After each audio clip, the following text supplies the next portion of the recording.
আসসালামু আলাইকুম। কেমন আছেন সবাই? আশা করি সকলে অনেক ভালো আছেন। তো আবারও হাজির হলাম আপনাদের সাথে নতুন আরো একটি ভিডিও নিয়ে এবং আজকের এই ভিডিওতে আমরা কথা বলবো হচ্ছে সরকারি বলদেয়া অর্থাৎ মিনিস্টারি বলদেয়া আপনারা যেটাকে বলেন সেই ভিসা এবং এই মিনিস্টারি বলদেয়া আপনি কিভাবে আসবেন, বর্তমানে ভিসার দাম কত, আপনি এখানে আসার পরে আপনার জন্য ভালো হবে কিনা এবং মিনিস্টারি বলদেয়ার সমস্ত তথ্য বিস্তারিত নিয়ে আজকের এই ভিডিওতে আলোচনা করব। অবশ্যই সম্পূর্ণ ভিডিওটি না টেনে দেখবেন। এবং বন্ধুরা আরেকটি অনুরোধ হচ্ছে, আপনি যদি আমার চ্যানেলে নতুন হয়ে থাকেন অবশ্যই আমার চ্যানেলটি সাবস্ক্রাইব করে পাশে থাকা বেল আইকনটি বাজিয়ে দিবেন এবং আজকের এই ভিডিও যদি ভালো লাগে অবশ্যই একটা লাইক করবেন। তো বন্ধুরা আপনারা কিন্তু সবাই জানেন সৌদি আরব বলদেয়া ভিসা বলতে একটা হচ্ছে শরিকা বলদেয়া অর্থাৎ কোম্পানি বলদেয়া যেটা বলি, আরেকটি হচ্ছে সরকারি বলদেয়া। তবে সরকারি বলদেয়া যে বিষয়টা সেটা হচ্ছে আপনার বড় বড় কোম্পানি অর্থাৎ বড় বড় যে শরিকা বলদেয়াগুলো আছে সেই শরিকা বলদেয়াগুলো যে এলাকায় বা যেখানে কন্ট্যাক্ট নেয় না, অর্থাৎ যে এলাকাগুলো ছোট পৌরসভা গ্রাম অঞ্চল সেই এলাকাগুলোতে কিন্তু শরিকা বলদেয়া যেমন আলতোইক আলফাহাদ এরকম যে কোম্পানিগুলো রয়েছে এই কোম্পানিগুলো কিন্তু কন্ট্যাক্ট নেয় না। মানে তাদের বিভিন্ন রকম সাইট শুধুমাত্র শহর এলাকায় থাকে, গ্রাম্য এলাকায় কিন্তু তাদের কোনো কন্ট্যাক্ট থাকে না, কারণ সেখানে কিন্তু ইনকাম কম, যার কারণে আপনার সেই এলাকাগুলো খালি থাকে এবং সেই এলাকাগুলোর যে কাঁচরা ময়লা এবং রাস্তাঘাটের যে সমস্ত কাজ সে সমস্ত কাজ কিন্তু আপনার সরকারিভাবে কন্ট্রাক্ট নিয়ে নেয় এবং সরকারিভাবে যেটা করা হয় সেটাকে বলা হয় সরকারি বলদেয়া। সরকারিভাবে বাংলাদেশ থেকে লোক নিয়ে আসা হয় এবং সেই লোকগুলো দ্বারা যে এলাকায় লোক নিয়ে আসবে সেই এলাকার সমস্ত কাজ অর্থাৎ বলদেয়ার যে টোটাল কাজ সেই কাজটা করানো হবে। এটাই হচ্ছে সরকারি বলদেয়া অর্থাৎ মিনিস্টারি বলদেয়া। মানে আপনার শহর সাইটে থেকে সম্পূর্ণ আলাদা। আপনার শহর সাইটে যেরকম শরিকা বলদেয়াগুলো যেরকম কাজ করে রাস্তাঘাটে দোকানপাটে তারপরে হচ্ছে মার্কেটে বড় বড় মার্কেটে সেরকম কিন্তু আপনি পাবেন না। আপনি অবশ্যই এই জিনিসটা মাথায় রাখবেন, আপনি মিনিস্টারি বলদেয়া অর্থাৎ সরকারি বলদেয়া যদি আসেন তাহলে আপনার ভিসার কিন্তু আপনার একটা পৌরসভা থাকবে, যে কোনো একটা পৌরসভা হতে পারে। সৌদি আরব কিন্তু আপনারা বাংলাদেশের মতোই যেমন হচ্ছে শহর সাইট একরকম পৌরসভার ভিতরে আরেক রকম। তো যাই হোক আপনারা এই জিনিসটা অবশ্যই মাথায় রাখবেন, মিনিস্টার বলদেয়া কিন্তু আপনি শহর সাইটে থাকতে পারবেন না, আপনি অবশ্যই গ্রামের সাইটে আসবেন। তো এই গ্রামের সাইটে থাকবেন এবং মিনিস্টার বলদেয়া সমস্ত ডিটেলস আমি একটু পরে আপনাদের বলবো, অবশ্যই ধৈর্য ধরে ভিডিওর সঙ্গে থাকুন। তো মিনিস্টার বলদেয়া বর্তমানে সৌদি আরবের পরিস্থিতি কি এবং বেতন কত এবং ভিসার দাম কত। তো বর্তমানে বাংলাদেশ থেকে বাংলাদেশের যে এজেন্সি তারা কিন্তু প্রচুর টাকা নেয়, কিন্তু সৌদি আরব থেকে যে মিনিস্টার বলদের ভিসা যায় সেই ভিসা কিন্তু 1 টাকাও লাগে না, মানে সরকারিভাবে একদম ফ্রিতে ভিসাটা দেয়। কিন্তু ভিসাটার দাম বর্তমানে সৌদি আরবে আসার জন্য মিনিস্টার বলতে কিন্তু অনেক বেশি নেয়, প্রায় 8 থেকে 9 লক্ষ টাকা দালাল বা এজেন্সি নেয়। কেন নেয় সেটা আমি একটু আপনাদের ধারণা দেওয়ার চেষ্টা করি। তো দেখেন সৌদি আরবের যে ভিসা এজেন্সি সেইখান থেকে সর্বপ্রথম ভিসাটা উঠে কিন্তু আপনার সরাসরি বাংলাদেশে যায় না। তো যার কারণে কিন্তু এইদিকে আমরা পিছিয়ে আছি। তো সরাসরি বাংলাদেশে যায় না তো কার কাছে যায়? তো আপনার ভিসাটা উঠার পরে সর্বপ্রথম আপনার পাকিস্তানি এজেন্সি এবং ইন্ডিয়ান এজেন্সির কাছে যাবে। আপনারা অবশ্যই জানেন পাকিস্তান থেকে ইন্ডিয়া থেকে কিন্তু ভালো ভালো ভিসা এবং অরিজিনাল যে পেশা যেমন ড্রাইভার ইলেকট্রিশিয়ান তারপর হচ্ছে ভালো ভালো যে কাজের কর্মী সেগুলো কিন্তু পাকিস্তান এবং ইন্ডিয়া থেকে বেশি আসে। তো পাকিস্তানি এজেন্সির কাছে যখন ভিসাটা যায় সেই ভিসা কিন্তু পাকিস্তান থেকে লোক নিয়ে আসে।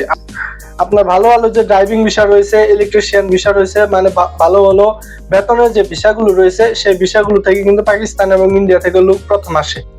তো লোক আসার পরে তারপরে হচ্ছে সেই যে ভিসাগুলো বাকি থাকে বা লেবার ভিসা বাদ থাকে, আপনারা অবশ্যই জানেন যে পাকিস্তান থেকে যে কয়টা কর্মী বা ইন্ডিয়া থেকে যে কয়টা লোক আসে তারা কিন্তু ড্রাইভিং ইলেকট্রিশিয়ান বা আপনার সাববাক পাইপ ফিল্টার এই সমস্ত কাজ ছাড়া কিন্তু তারা আসে না। তারা কিন্তু অবশ্যই যে কোনো একটা কাজের স্কিল নিয়ে আসে। তারা অবশ্যই আপনার পাকিস্তান এবং ইন্ডিয়ার লোক কিন্তু কখনো লেবার ভিসা আসে না, যার কারণে কিন্তু তারা অনেকটা বেতন বেশি পায়। আপনার সৌদি আরবের মিনিস্টার বলে দেয় বেসিক যে বেতন ড্রাইভারের সেটা হচ্ছে 1500 রিয়াল, তারা কিন্তু বেসিক বেতনে 1500 রিয়াল পায়। কিন্তু আমাদের বাংলাদেশি ভাইয়েরা আপনার লেবার বিষয়ে বেশি আসে, লেবার বিষয়ে আসে, যার কারণে সেই পাকিস্তানি এজেন্সিরা আবার বাংলাদেশের ভিসাটা মানে দিয়ে দেয়। তারা কিন্তু এখানে 3 থেকে 4 লক্ষ টাকা নেয়, মানে বাংলাদেশি এজেন্সির কাছে কিন্তু তারা টাকা নেয় এবং সেই টাকাটা দিয়ে তারপরে হচ্ছে বাংলাদেশ এজেন্সিগুলো ভিসাগুলো কিনে নেয়। তো ভিসাগুলো যখনই কিনে নেয় তখন কিন্তু আমরা বাংলাদেশি যে লোক রয়েছি সেই লোকেরা কিন্তু আমরা নানান ভিসার জন্য এজেন্সির কাছে যাই বা দালালের কাছে যাই। তখন আমরা যদি সরাসরি এজেন্সির কাছে যাই তখন কিন্তু ভিসার দামটা একটুখানি কম হয়, কারণ তারা কিছু হলে ব্যবসা করে তারপরে হচ্ছে আমাদের ভিসাটা দিবে। কিন্তু যদি আমরা কোনো দালালের খপ্পরে পড়ি বা দালালের ফাঁদে পড়ি তখন কিন্তু আমাদের 1 থেকে 1.5 লক্ষ টাকা বেশি দিতে হয়, কারণ আপনারা জানেন অবশ্যই এইখান থেকে দালালও লাভ করে, আমরা এজেন্সিও লাভ করবে, দালালও লাভ করবে। এক্ষেত্রে কিন্তু আমরা অনেকটাই দাম বেশি পড়ে ভিসার। এবং মিনিস্টার বলতে কিন্তু আপনারা জানেন বেতনটা একটু বেশি। বেসিক যে বেতন আপনার লেবার ভিসা হচ্ছে 1100 থেকে 1200 রিয়াল, এবং ড্রাইভিং থেকে শুরু করে আপনার যে বড় বড় ইলেকট্রিশিয়ানের কাজ সেগুলো হচ্ছে 1200 থেকে 1500 রিয়াল পর্যন্ত।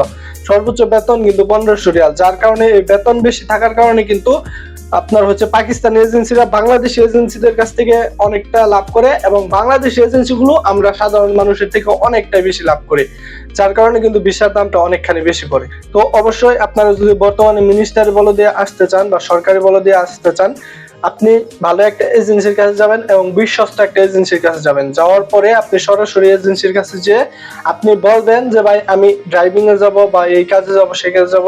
অবশ্যই বাংলাদেশ থেকে যে কয়টা লোক আসে তারা ড্রাইভিং এ আসলেও কিন্তু এখানে এসে তারা লেবারি করে, কারণ হচ্ছে তারা কিন্তু কন্ট্রাক্ট পেপারে দেখায় একটা, কিন্তু এখানে আসার পরে করে একটা। কারণ আপনার যে মিনিস্টার বলে দেয় যে ভিসাটা আপনার কন্ট্রাক্ট পেপারে লেখা থাকবে আপনি ড্রাইভার, কিন্তু আপনার ভিসার মধ্যে লেখা থাকবে আপনি আমেল। মানে তারা আবার বাংলাদেশ এজেন্সিরা বলবে যে এই কন্ট্রাক্ট পেপারে আপনার যেটা লেখা আপনার ওইখানে গিয়ে কাজ সেটাই দিবে। তো এখন এটা হচ্ছে কপাল, আপনার কন্ট্রাক্ট পেপারে যদি ড্রাইভার লেখা থাকে এখানে আসার পরে আপনার কপাল যদি ভালো থাকে তাহলে ড্রাইভিং পাবেন, আর যদি কপাল না ভালো হয় তাহলে কিন্তু আপনার আমেল হিসেবে মানে কর্মী হিসেবে কাজ করতে হবে, লেবার হিসেবে কাজ করতে হবে। তো অবশ্যই এই কথাগুলো আপনারা মাথায় রাখবেন। আমি কিন্তু সব একদম সত্যি কথা যেগুলো সেটা বলার চেষ্টা করতেছি, এখানে কিন্তু আমার কোনো লাভও নাই লসও নাই। আমি আপনাদের বাংলাদেশি ভাইরা কিন্তু বর্তমানে 8 থেকে 9 লক্ষ টাকা দিয়ে সৌদি আরব আসতেছে মিনিস্টার বলে দেয়, যে কারণে আমি তাদেরকে ভালো একটা জিনিস অর্থাৎ সঠিক একটা নির্দেশনা দেওয়ার চেষ্টা করতেছি যে আপনি যদি সৌদি আরব আসেন বর্তমানে পরিস্থিতি কি, মিনিস্টার বলে দিয়ে আপনি কিভাবে থাকবেন, কারণে এত ভিসার দাম বেশি, যার কারণে আমি কিন্তু এই সমস্ত সত্য কথাগুলো আপনাদের সাথে শেয়ার করতেছি।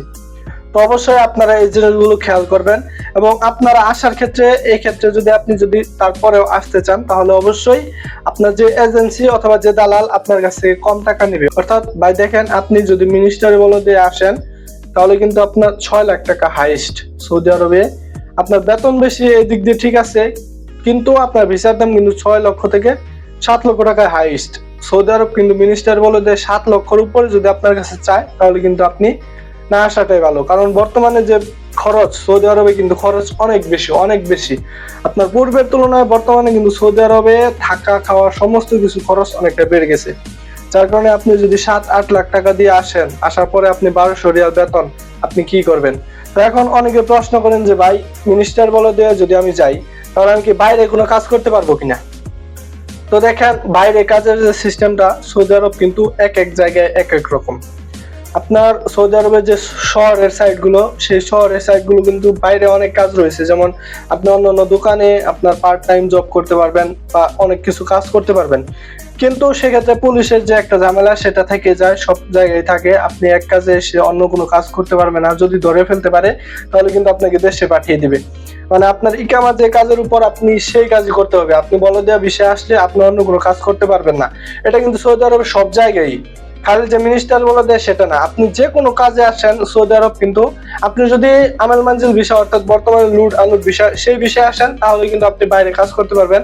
তারপরে বন্ধুরা বর্তমানে সব কাগজপত্র ঠিক থাকলেও বহু মানুষ কিন্তু ধরে দেশে পাঠিয়ে দিচ্ছে, যার কারণে এখন কিন্তু বর্তমানে বাইরে কাজ করাটা অনেকটা রিস্ক। তো এই রিস্কের মধ্যেও অনেক জায়গায় আছে যে মানে অনেক পৌরসভা আছে যে পৌরসভাগুলো পুলিশ যারা আছে তারা কিন্তু লোকদের অতটা ধরে না। মানে অনেক জায়গা আছে যে জায়গায় আপনি থাকতে অনেকদিন থাকার পরে তাদের সাথে ভালো একটা সম্পর্ক হয়ে যায়। অনেক সৌদি আছে যারা তাদের বাসার কাজ বা যে কোনো কাজে আপনার হচ্ছে বলদিয়া লুক নেয়, বলদিয়া লুক নিয়ে তাদেরকে দিয়ে কাজ করিয়ে তারপরে হচ্ছে টাকা দিয়ে দেয় এবং সেখানে বিলায় এসে দিয়ে যায়। এরকম অনেক সিস্টেম আছে। আবার অনেক জায়গায় কিন্তু আপনার ডিউটির টাইম শেষ, গেট বন্ধ করে দেওয়া হয়। আবার অনেক জায়গায় বাইরে কোনো কাজ করা যায় না, অনেক জায়গায় পুলিশের ঝামেলা। তো এক এক জায়গায় এক এক রকম। এখন আপনি যে পৌরসভা বা যে এলাকায় পড়বেন সে এলাকার নিয়ম অনুযায়ী আপনি কিন্তু সেখানে থাকতে হবে। আপনার যদি বাইরে কাজের কোনো সিস্টেম থাকে তাহলে আপনি টুকটাক করতে পারবেন, আপনার খরচাটা চালিয়ে যেতে পারবেন। আর যদি কোনো সুযোগ না থাকে তাহলে আপনার বেতন দিয়ে কিন্তু সবকিছু করতে হবে। তাই বন্ধুরা, অবশ্যই আপনারা মিনিস্টার বলদে আসার ক্ষেত্রে এই জিনিসগুলো মাথায় রাখবেন যে আপনার বেতন কম থাকার ফলেও আপনাকে কিন্তু সমস্ত খরচ কিন্তু আপনার বেতন থেকে দিতে হবে। আপনি বাইরে কাজে কিন্তু কোনো নিশ্চয়তা সৌদি আরব নেই। অনেকে বলে মিনিস্টার বলে দেয় আপনি বাইরে কাজ নেই বা বাইরে কাজ আছে, অনেকে কিন্তু এইভাবে স্পেসিফিক্যালি বলে দেয়। কিন্তু ভাই আমি এটা বলবো না। বর্তমানে পরিস্থিতি অনুযায়ী আমি যেটা দেখতেছি জানতেছি সেটা আপনাদের জানানোর চেষ্টা করতেছি।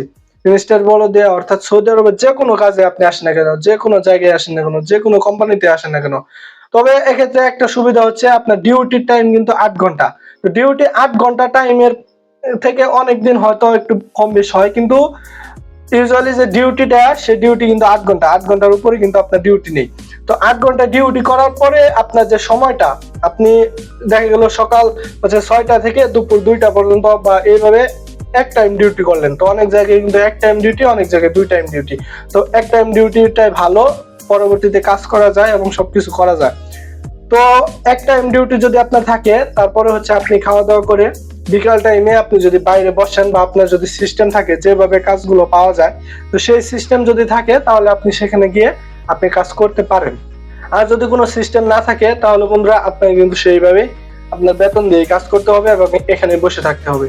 তাই বন্ধুরা, আপনারা যদি ভবিষ্যৎ কথা চিন্তা করেন তাহলে মিনিস্টার গুলো দিয়ে আপনারা এতগুলো টাকা, যত বেশি টাকা দিবেন ততই আপনার লস। তাই আপনারা যত কম টাকা দিয়ে পারেন, যদি আপনি আসেন তাহলে আসতে পারেন, কোনো সমস্যা নেই।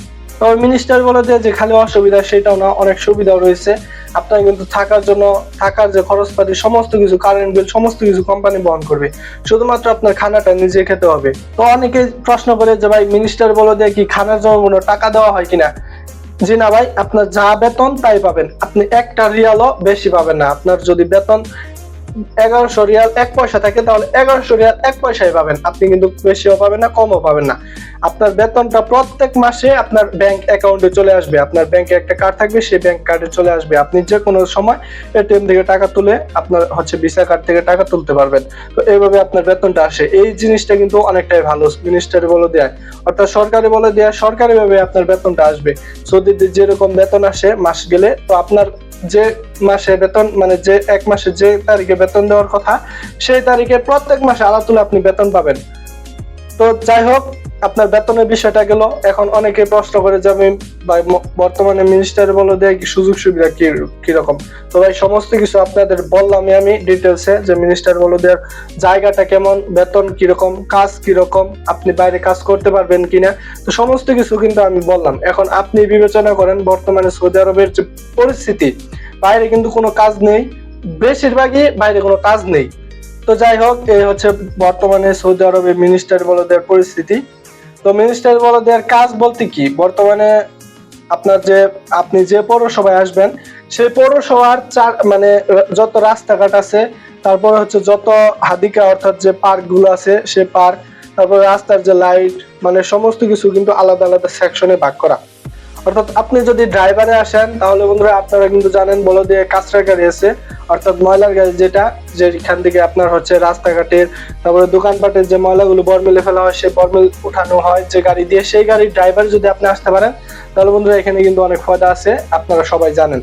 তো এই বিষয়ে কথা বলবো না। এবং আপনি অন্য আলাদা আলাদা সেকশন রয়েছে, ড্রাইভারের সেকশন রয়েছে, তারপরে কারেন্টের সেকশন রয়েছে, তারপরে হচ্ছে আপনার যে পাইপ ফিটিং এর সমস্ত কিছু সেকশন আলাদা আলাদা। এখন আপনি যে কাজ পারেন সেই কাজের উপর কিন্তু এখানে এসেও কাজ আপনি পরিবর্তন করে ফেলতে পারবেন, কারণ আপনার হচ্ছে এটা এলাকা ভিত্তিক। আপনার এলাকা মানে আপনি যে এলাকায় থাকবেন না কেন সেই এলাকার সম্পূর্ণ কাজটা কিন্তু দায়িত্ব হচ্ছে আপনার যে এলাকার যে বলদিয়া, অর্থাৎ আপনি যে বলদিয়া আসবেন সেই বলদিয়া। তো যাই হোক, ভিডিওটা অনেক লম্বা হয়ে গেল। আপনাদের যদি কোনো প্রশ্ন বা মতামত জানার থাকে অবশ্যই আমার ভিডিওর নিচে কমেন্ট করবেন, আমি ইনশাআল্লাহ উত্তর দেওয়ার চেষ্টা করব। তো যাই হোক, হয়তো অনেক পয়েন্ট মিস হয়ে গেল, আপনারা অবশ্যই এই পয়েন্টগুলো আমার কমেন্ট বক্সে আপনারা প্রশ্ন করতে পারেন, আমি ইনশাআল্লাহ উত্তর দেওয়ার চেষ্টা করব। যাই হোক, ভালো থাকবেন, সুস্থ থাকবেন, আল্লাহ হাফেজ।